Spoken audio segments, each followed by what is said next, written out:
Yes, namaskar to all the students of Trinity Batch. How are you all, everyone? So today, I, Raja sir, brings you the lecture on the very important topic which is going on class, and that topic is analysis of static and kinetic friction with numerical practice. Okay.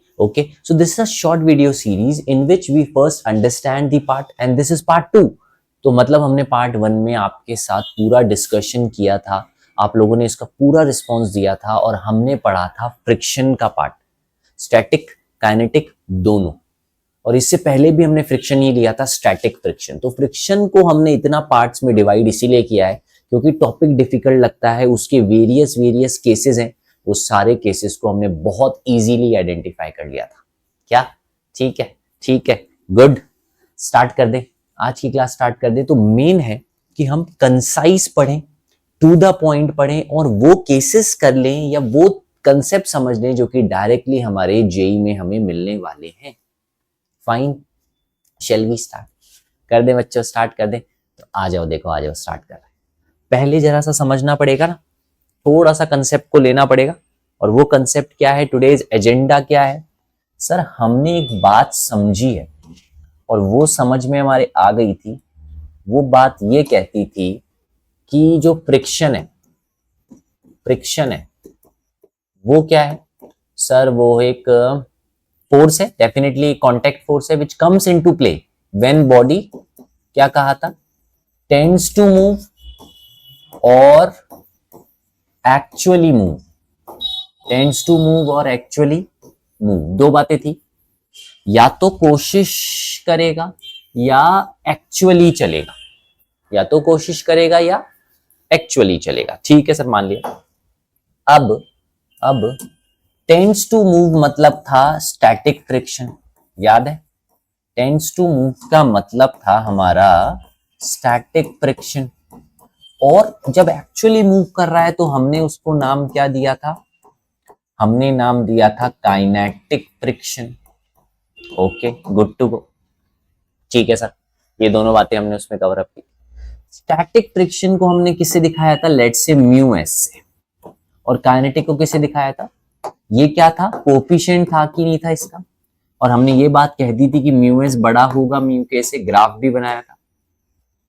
बात समझो, हमने क्या क्या चीजें include कर ली। इसमें तो tends to move है, उसमें एक्चुअली मूविंग है। दो केसेस हमने लिए। फॉर्मूला तुम्हारे को फ्रिक्शन का बता दिया, आसान लगता है, म्यू एन, देखने में बिल्कुल आसान लगता है, पर एन निकालना सर अलग अलग सरफेस के लिए एन अलग अलग होगा। अगर ये हॉरिजॉन्टल सरफेस है तो N is going to be M G, पर अगर ये वर्टिकल हो गई तो फिर क्या आ रहा था? एन याद है, M G cos theta, N आ रहा था एम जी कॉस थीटा। तो ये हमने फ्रिक्शन के बारे में एक बेसिक आइडिया बता रहा हूं मैं तो वापस, बाकी हमने केसेस तो इसके एडवांस से एडवांस बढ़िया से बढ़िया कर लिए। ठीक है, एक चीज और कवर अप करूंगा जो पहले वाली क्लास में नहीं की, आज की नई थ्योरी, वो है एक शानदार लाइन। क्या? कि sir friction opposes relative motion, friction opposes relative motion। Friction किसको अपोज करता है? रिलेटिव मोशन को अपोज करता है। इसका क्या मतलब हुआ? बहुत ध्यान से देखेंगे, ये अपने आप में एक गजब बात है। तुम लोग हमेशा कह देते हो सर फ्रिक्शन पता है कहां लगता है? अपोजिट लगता है। सर फ्रिक्शन कहां लगता है? मोशन के अपोजिट लगता है, अपोजिट लगता है। अरे यार यही बातें कहते रहोगे क्या? नहीं, ऐसा नहीं है। मान लो ये एक बॉडी है, ये इधर जा रही है और ये जा रही है लेट्स से 6 मीटर पर सेकेंड। ठीक है, ये एक और बॉडी है और ये इधर जा रही है लेट्स से 4 मीटर पर सेकेंड से। एक और बॉडी है, लेट्स से ये इधर जा रही है और ये जा रही है लेट्स से 3 मीटर पर सेकेंड से। फाइन क्या? या इसको भी ज्यादा कर दूं, 8 कर दूं, 8 कर दो, कोई दिक्कत? अब मैं बोल रहा हूं इन सब के बीच में कोफिशिएंट ऑफ फ्रिक्शन है। इधर है μ1, इधर है μ2, इधर है μ3। फाइन, मतलब सारी सरफेसेस फ्रिक्शन वाली है। ठीक है सर, फ्रिक्शन फोर्स का डायरेक्शन क्या होगा ये मैंने पूछा है। बॉडीज को नाम भी देता हूं एक बार, ए, बी और सी, कुछ कुछ मास इनके होंगे, मास भी गिवन होगा, घबराओ नहीं। अभी मैं पूछना चाहता हूं ए पर फ्रिक्शन फोर्स की डायरेक्शन क्या है, बी पर फ्रिक्शन फोर्स की डायरेक्शन क्या है, सी पर फ्रिक्शन फोर्स की डायरेक्शन क्या है। तो तो हमें रिलेटिव मोशन देखना पड़ेगा मेरे भाई। Friction opposes relative motion, motion नहीं, रिलेटिव मोशन। तो मुझे एक बात बताओ, व्हाट मैं किसको शुरू करूं, मैं ए से शुरू कर दूं क्या, तुम्हें कोई दिक्कत तो नहीं होगी, ए से शुरू कर दूं क्या? ठीक है सर, ये बॉडी ए है, बॉडी ए। तो ए का ग्राउंड के साथ, एक ग्राउंड से खड़ा होके कोई ए को देख रहा है, तो ए कहां जा रहा है, आगे, तो फ्रिक्शन कहां लग रहा होगा, पीछे। बिल्कुल मैं मना नहीं कर रहा हूं, F1 पीछे लग रहा होगा ए पर ए पर तो μ2 का F2 भी तो लग रहा है, वो किधर लग रहा है, वो किधर लग रहा है, ये कोई बता सकता है क्या मुझे? तो अब मैं तुम लोगों को बताता हूं। तो वो उसको बोला जाएगा velocity of A with respect to B, ये देखना पड़ेगा। ये तो आसान है ना देखना, रिलेटिव वेलोसिटी भूल गए क्या सर? वीए माइनस बीबी बोलते थे इसे, क्या बोलते थे, वीए माइनस वीबी, ठीक है। तो ए वाली कितनी है, ए वाली इधर है, पॉजिटिव है 6, वो उधर है नेगेटिव है, तो माइनस माइनस 4, और मेरा आंसर आया 10। 10 मतलब राइट में आया, लेफ्ट में आया सर, प्लस का 10 आया मतलब राइट में आया।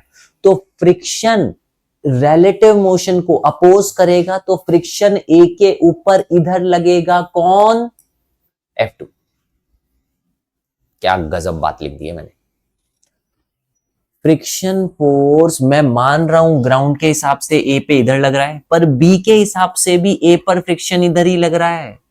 Relative velocity of A with respect to B, वो आई प्लस की, तो फ्रिक्शन उसके अपोजिट लग रहा होगा। चलो कोई बात नहीं, आगे चलने दो, मुझे आगे चलने दो, एक बार बी को देखता हूं सर। तो बी पर सर F2 भी लग रहा होगा और F3 भी लग रहा होगा। चलूं एक बार, आराम से चलूं, ठीक है सर। बी के लिए पहले आप रिलेटिव वेलोसिटी ऑफ बी बताओ विथ रिस्पेक्ट टू ए। तो क्या -10 नहीं आएगा क्या आंसर? आंसर -10 आ रहा है, तो बी भी पता है कहां लग रहा है फ्रिक्शन बच्चों, F2 इधर लग रहा है। ए पे जब इधर लग रहा होगा तो बी पे तो इधर ही लग रहा होगा ना, उसके रिलेटिव मोशन को अपोज तो इधर ही जाके करेगा ना। और अब मैं तुमसे पूछ लूं relative velocity of B with respect to C, वो बता दोगे B with respect to C? तो सर वीबी माइनस वीसी, तो वो है -4 -8 -12 मतलब लेफ्ट में तो फ्रिक्शन लगेगा आगे, तो यहां लग रहा है F3, और सी वाले पर यही F3 पीछे की तरफ लगेगा। ये आंसर हो गए, ये डायरेक्शन हो गई फ्रिक्शन की। ब्लॉक ए पर फ्रिक्शन F1 भी लग रहा है, तो ब्लॉक ए पर फ्रिक्शन F2 भी लग रहा है बी के कारण, और बी वाले पर F3 भी लग रहा है, तो F2 भी लग रहा है, और सी वाले पर सिर्फ F3 लग रहा है। डायरेक्शन कैसे मार्क करनी है, फ्रिक्शन अपोजेस रिलेटिव मोशन, पहले रिलेटिव मोशन निकाला, जो भी वो डायरेक्शन आई, अगर वो प्लस आई तो माइनस में लगाऊंगा, और माइनस आई तो प्लस में लगाऊंगा। ये तरीका है फ्रिक्शन की डायरेक्शन का। तो मैं तुम्हें क्या सिखा रहा था, the direction of friction.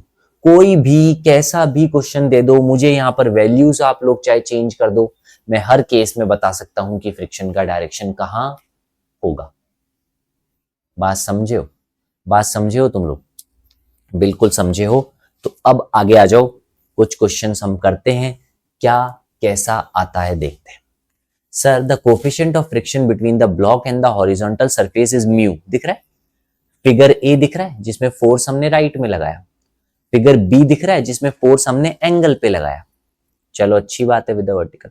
After application of P the acceleration of the block shall be, इस ब्लॉक का एक्सेलरेशन बढ़ जाएगा, कम हो जाएगा, सेम रहेगा। तो पहले इसका तो निकालना चाहिए ना, इसी से तो कंपेयर करूंगा कि बढ़ा कि कम हुआ कि क्या हुआ, क्या नाटक हुआ। इधर लिखता हूं, इधर वाला एक्सेलरेशन लिखता हूं, इसका वाला लिखता हूं। सर इसके वाले पता है क्या होगा, आगे तो F लग रहा है और पीछे ये फ्रिक्शन लग रहा है, जिसका वैल्यू शायद μmg होगा, शायद क्या होता है μmg होगा। μn लिख रहा था और इसका n तो mg के बराबर है, बोलो नहीं है क्या, और अपॉन m लिख दिया। ये है एक्सेलरेशन। अब इससे तुम्हारा आंसर ज्यादा आता है तो ज्यादा सही, कम आता है तो कम सही, बराबर आता है तो बराबर सही, जो ऑप्शन लगे मार्क कर देना। और फिर तुम्हारे को आंसर नहीं मिल रहा है तो डेटा इनसफिशिएंट वाली बात लिखना। अब इसको अगर मैं आगे बना दूं, तुम लोगों के लिए मैं इसको अगर आगे एक्सटेंड कर दूं, और इधर फोर्स, इधर फोर्स, ये, बोलो ठीक है, बोलो ठीक है, क्या गड़बड़ है क्या? सॉरी यार, मैंने एंगल गलत मार्क कर दिया, ये होगा ना एंगल, अब ठीक मार्क किया है, हाँ अब सही मार्क किया है मैंने, अब सही मार्क किया। तो ये कॉस थीटा हुआ क्या,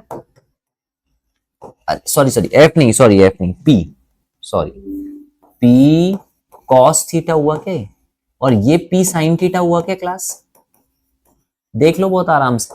सर ये एम जी हुआ क्या, बिल्कुल हुआ। ऊपर एन हुआ क्या, बिल्कुल हुआ। बस बस, पीछे पीछे पीछे पीछे फ्रिक्शन तो बनाया ही नहीं सर, फ्रिक्शन भी बना दिया, इसके अलावा तो और कुछ नहीं आएगा, यही ये चीजें आएगी, मैंने मार्क कर दिया, लिख दिया। अब मैं उसके लिए एक्सेलरेशन लिखने जा रहा हूं क्लास, ध्यान देंगे। सर उसके लिए एक्सेलरेशन आगे कौन कौन लग रहा है, F plus P sine theta, F plus P sine theta, okay okay. और क्या चाहते हैं ये, और इसमें से माइनस करो ये जो एफ है तुम्हारा, तो म्यू और एन, एन कितना होगा भाई, भाई मेरे एन कितना होगा, एन, एन देखो मुझे दिख रहा है, तुम लोगों को दिख रहा है, M G plus P cos theta अब बटा एम, सही है। अब क्या लगता है, इसको कुछ सॉल्विंग वॉल्विंग करें, ये बड़ा है कि वो बड़ा है, ये बड़ा है कि वो बड़ा है कि बराबर है। तो एक चीज मेरे दिमाग में आ रही है, तुम लोग देखना वो स्टेप सही लिखा है क्या, मैंने म्यू को लिख दिया टैन थीटा, या लिख दिया मैंने साइन अपॉन कॉस, ठीक है, मैंने लिख दिया मान लो साइन अपॉन कॉस, तो ये अंदर मल्टीप्लाई हुआ तो ये तो बन गया म्यू एम जी, और ये जब मल्टीप्लाई हुआ तो मैंने लिख दिया साइन अपॉन कॉस, कॉस से कॉस कट गया तो मेरा आ रहा है माइनस का पी साइन थीटा, बहुत सुंदर, और मेरा ये पी साइन थीटा, ये पी साइन थीटा कट गया, कौन मानेगा इस बात को, और मेरा आंसर वही आ रहा है F minus mu M G by M, तो मेरा आंसर है रिमेन सेम, आंसर है भैया रिमेन सेम। तो पी फोर्स से फर्क नहीं पड़ता भाई, फर्क क्या पड़ा सर, म्यू वही रहा, एफ वही रहा, मास वही रहा, तुमने तो पी एक फोर्स लगा दिया, तो क्या उसके बाद तुम्हें लगता है एक्सेलरेशन चेंज हो जाएगा, तो एक्सेलरेशन चेंज नहीं होगा, क्योंकि अगर आगे एक कंपोनेंट मिल गया तो भैया वेट में भी तो एक कंपोनेंट आ गया, वेट में भी तो एक कंपोनेंट आ गया, अरे भाई फ्रिक्शन भी तो बढ़ गया, फ्रिक्शन भी तो बढ़ गया, तो कोई फायदा नहीं है, कोई फायदा नहीं। आगे वाला देखे, ये वाला क्वेश्चन देखे, sir in the figure shown if the coefficient of friction between block 1 and 2, अच्छा 1 के लिए तो ये कहते हैं कि म्यू 1 है 0.5, और ये कहते हैं कि इसके लिए म्यू 2 है 0.4, ठीक। Find out the correct statement, और पूछ क्या रहे हैं ये, both the block move together, both the block separately, अच्छा अब ये मूव टुगेदर या सेपरेटली वाली बात तभी आती है जब एक्सेलरेशन अलग अलग, तो हमें ये चेक करना पड़ेगा कि एक्सेलरेशन अलग है तो सेपरेटली चलेंगे, एक्सेलरेशन सेम है तो साथ में चलेंगे, और ये क्या लिखा है, there is a non zero contact force between the blocks, वो देख लेते हैं, वो बात की बात है, पहले दो को तो चेक कर लूं क्या, तभी तो मेरे को दिमाग में बैठेगा, पहले एक्सेलरेशन की बात चेक करते हैं, वो आसान रहती है यार। अब मुझे एक बात समझ में आई कि एक्सेलरेशन मान लो मैं ब्लॉक 1 का निकालूंगा, 1 का, तो 1 पे भैया नीचे नहीं लग रहा क्या जी साइन थीटा, या मना कर दोगे, लग रहा है, पीछे नहीं लग रहा क्या फ्रिक्शन F1, लग रहा है, और N तो लग ही रहा है, नॉर्मल रिएक्शन तो लग ही रहा होगा, N1, कोई दिक्कत, कोई दिक्कत नहीं। तो अब मुझे एक्सेलरेशन नेट लिखना है, तो सर जी sine theta minus mu G cos theta बटा डिवाइड, क्या बस एक्सेलरेशन तो यही है, इसमें डिवाइड क्यों आएगा, इसमें डिवाइड क्यों आएगा, फोर्स थोड़ी ना है जो मास से डिवाइड करूंगा, ठीक लिख दिया क्या मैंने, ठीक लिख दिया। एक चीज मैं लिख रहा था म्यू 1, सही बात, और अगर A2 लिख जाऊं तो लिख जाऊंगा जी साइन थीटा माइनस म्यू 2 जी कॉस थीटा, क्या बदलेगा, कुछ नहीं बदलना, मास अलग अलग है क्या, बोला तो नहीं, यार अलग अलग ही है यार, ब्लॉक अलग अलग है, पर मास भी मेरे को तो यहाँ फर्क ही नहीं डाल रहा। ठीक है ठीक है ठीक है, छोड़ो। अब मैं A1 की वैल्यू ही निकालता हूँ, मुझे सब वैल्यू गिवन है, मुझे थीटा भी गिवन है और मुझे म्यू भी गिवन है, बहुत बढ़िया। तो मैं तो फाइंड आउट ही करूंगा फिर उसको। मैं जी को बाहर ले लिया मैंने, अंदर लिखा मैंने साइन 60, साइन 60 मैंने लिखा √3/2 माइनस μ1 मैंने लिखा 0.5, 0.5 को 1/2 लिख दो, इंटू इंटू इंटू cos 60 मैंने लिख दिया हाफ। तो मेरे पास यहां से आंसर बन रहा है, बताइएगा ठीक लिख रहा हूं क्या मैं, कि 2√3 - 1/4। फाइन, ऐसा कुछ है A1। अब A2 भी अगर निकाल लें और अगर ये सेम आ जाए तो साथ में और अलग आ जाए तो सेपरेटली, तो G बाहर ले लेता हूं, G तो कंपेयरिंग में काम आएगा। साइन 60 वापस वही आ गया है तो। अच्छा, μ2 बदलने वाला है, 0.4, 0.4 मतलब 2/5 इंटू हाफ, ये कट हो गया। पता है क्या आ रहा है, G ब्रैकेट 5√3 - 1, नहीं गड़बड़ हो गया, 10 आएगा ना एलसीएम, 10 आएगा एलसीएम तो 5 आएगा यहाँ, और 10 यहाँ एलसीएम आएगा तो यहाँ 2 आएगा बटा 10। अब कौन सा है, मतलब कोई सा भी हो, मैं तो ये कह रहा हूं कि दोनों अलग अलग हैं, तो both the block will move separately. अरे दोनों A1 A2 अलग अलग हैं क्या, दोनों के एक्सेलरेशन अलग है, इसका मतलब दोनों अलग अलग चलेंगे कि नहीं चलेंगे, चलेंगे, चल गए, चलेंगे कि नहीं चलेंगे, चल गए। तो फिर 2 नंबर ठीक है। ये वाला देख लो, ये मल्टीपल करेक्ट है, पर अब ध्यान इस पे देना, मल्टीपल करेक्ट है ये, तो वो तो ब्लॉक A है ऊपर और नीचे B है।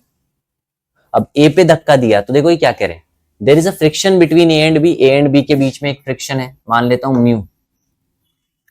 A horizontal force F1 gradually increases from 0 to maximum is applied on A and the block and move together। ये बहुत शानदार लाइन है यार, move together। Instead of this another horizontal force F2, अगर इसकी जगह मैं अगले केस में F2 लगाता ब्लॉक B पे और उसको भी मैं 0 से मैक्सिमम बढ़ाता इस तरीके से कि दोनों ब्लॉक अभी भी साथ ही चलते, तो ये F1 का मैक्सिमम बड़ा है कि F2 का, ये बड़ा है, बराबर है, बड़ा है, छोटा है, या रेशियो है।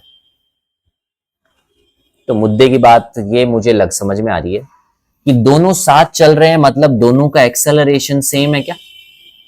अरे ब्लॉक ए के और बी का एक्सेलरेशन सेम है क्या, ए वाले का एक्सेलरेशन निकालू तो मैं सही लिखता हूं क्या, बताना sir, F1 minus friction force बटा उसी का मास 5 लिखूंगा। ये तो ए का लिखा है मैंने, ए का फर्स्ट केस में ए का, बी का लिखूं क्या, तो लिखूंगा फ्रिक्शन बटा 3। उसको आगे कौन ले जा रहा है, बी को। हाँ, तो यहां से तुम मुझे F1 की वैल्यू नहीं दोगे, यहां से F1 की वैल्यू क्या आई मेरे भाई, इधर नहीं, इधर नहीं, उधर लिखता हूं ताकि मैं तुम्हारे को पूरा समझा सकूं। यहां से F1 कितना आया, 5F3 प्लस F5 है ना, 8F/3, ये लो, ये F1 है। ऐसे ही F2 निकालूंगा तो सेकंड केस में नीचे लग रहा है फोर्स, तो ए वाले के लिए, ए वाले के लिए फ्रिक्शन होगा आगे आगे आगे, मतलब F/5 बराबर, उसके लिए लिखूंगा F2 माइनस F बटा 3। और इधर से मैं तुमसे F2 की वैल्यू पूछूं तो 3 5 वही 8F/5। तो बताओ कौन सा बड़ा है सर, F1 बड़ा है F2 से, F1 बड़ा है F2 से, F1 बड़ा है F2 से। ये लो 2 नंबर, मल्टीपल करेक्ट है। रेशियो भी ले लो एक बार, रेशियो भी ले लो एक बार, F1 और F2 का रेशियो कितना आ रहा है, 5/3 आ रहा है। देखो 8 से 8 कट गया भाई, बहुत सुंदर, बहुत अच्छा क्वेश्चन, सही आंसर, सही आंसर। क्या सर, हाँ रेशियो 5:3 आ रहा है, रेशियो 5:3 आ रहा है। गुड, 2 और 4, वाह, ये देखो कॉम्प्रीहेंशन टाइप क्वेश्चन, ये तो कर सकते हैं हम। दो सब पे फ्रिक्शन भी दिया है, the value of coefficient of friction between the block and the surface is shown. ठीक, ये सारा डायग्राम देख लो। 6 अरे यार ये क्या है, ये 6 गलत लिखा हुआ है भाई, टाइपिंग एरर है यहाँ। ये 4 है और ये 2। अब ठीक है, coefficient of friction, the value of coefficient of friction, ये भी 0.2 0.2 0.2, कहीं गलत तो नहीं है? देखो गलत होगी तो चेक करेंगे फिर हम आगे। अभी देखते हैं इसमें। In the arrangement shown the tension in the string connected 4 kg and 6 kg। 4 और 6 कहां है? ये रहा 4 और 6। इसके बीच में जो टेंशन है उसकी वैल्यू बताओ। मान लेता हूं T1 और इसको मान लेता हूं T2, अलग रस्सी अलग टेंशन। अब अगर मुझे 6 kg वाले के लिए बनाना है, इधर ही करता हूं, तो 20 आगे बनाऊंगा, T1 पीछे बनाऊंगा और पीछे ही फ्रिक्शन लगाऊंगा। पीछे फ्रिक्शन लगाऊंगा, कितना लगाऊंगा? F1 लगा देता हूं, वो होगा 0.2 इंटू, कितना है 0.2 इंटू 60। ये तो पर मैक्सिमम फ्रिक्शन लग रहा है। हाँ मैक्सिमम लग रहा है क्योंकि आगे तो चल ही रहा है ना, ये एक्सेलरेशन तो आगे है ही। तो एक्सेलरेशन कितना है पहले वो निकाल दो ना तुम। 20 माइनस म्यू 0.2 और इन सबका एडिशन कितना हुआ? 10 12 मतलब 120 बटा सबका मास कितना हुआ? सबका मास हुआ सर, ये हुआ 10, ये कट गया, ये आ गया 24। अच्छा यार ये फ्रिक्शन तो गलत नहीं दे रखा कहीं, फ्रिक्शन तो गलत नहीं दे रखा कहीं, थोड़ा सा कंफ्यूजन हो रहा है इसमें। चलो सुनो सुनो सुनो, अपॉन 12, तो ये हो गया 20 माइनस 24, तो -4 बटा 12। ये नेगेटिव आने का तो सवाल ही नहीं उठता। Pulled on a rough surface by applying a constant force of इतना। मुझे 1 सेकंड इसका वैल्यू देखने दो, मुझे इसका कुछ वैल्यू देखने दो, तब पकड़ में आएगा ये क्या।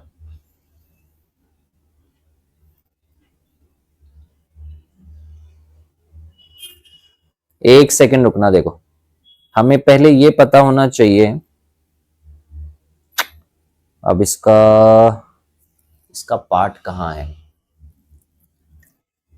इसका पार्ट कहां होगा? इसमें फ्रिक्शन की वैल्यू सबकी सेम है हुई ना, इस पे से डाउट हो गया मेरे को। 0.2 हमने ले लिया, 0.2 हमने ले लिया, सबको बॉडी को 1 मान लिया, 10 2 12 भी मैंने कर दिया और 12 इंटू म्यू जी कर दिया। एक्सेलरेशन ही नेगेटिव का आ रहा है। नहीं नहीं, तो यार है -1/3 मीटर पर सेकेंड स्क्वायर। चलो ठीक है, एक बार लिखते हैं, इधर से T1 की निकालने की ट्राई करते हैं, फिर देखते हैं हमारा आंसर कैसा बैठ रहा है, फिर हम इस पे डिसाइड करेंगे सही है कि नहीं। आना एक बार इधर। अब लिखूंगा तो क्या लिखूंगा? 20 इक्वेशन बनाऊंगा, 20 minus T1 plus 0.2 into 60 bracket बंद, फाइन, अपॉन नहीं 20 माइनस ये बराबर MA, मतलब बराबर 6 इंटू ए कितना है? माइनस का 1/3 मतलब माइनस का 2, तो 20 माइनस T1 माइनस पॉइंट हटाओ और ये हो गया 12, ये हो गया माइनस का 2, ये हो गया 8 माइनस T1, 8 उधर गया, -2 -8 तो आ गया -10 मतलब +10 न्यूटन। कोई ऑप्शन है क्या? 10 न्यूटन है क्या ऑप्शन? ना। 4 kg एंड 6 kg के बीच में आंसर 10 आ रहा है हमारा। अब वो 10 इसीलिए आ रहा है, बस मैं बता दूं तुम्हें, क्योंकि हमने ये फ्रिक्शन का वैल्यू गलत लिया है, क्योंकि क्वेश्चन में वो हमारे को थोड़ा सा मिसप्रिंट गिवन है, प्रॉपरली वो गिवन नहीं है। No problem. तो ये 3 पार्ट है, मैं इन्हीं को आगे कंटिन्यू भी करूंगा कि in the arrangement show the tension in the string, एक दूसरा friction force on 4 kg block. देखो आ गया ना, friction force on 4 kg block कितना है, इसका मतलब म्यू अलग अलग है। अब वो म्यू की वैल्यू पता नहीं होगी तो एकदम से नहीं हो सकता। आगे देखो, फिर friction force on 6 kg block,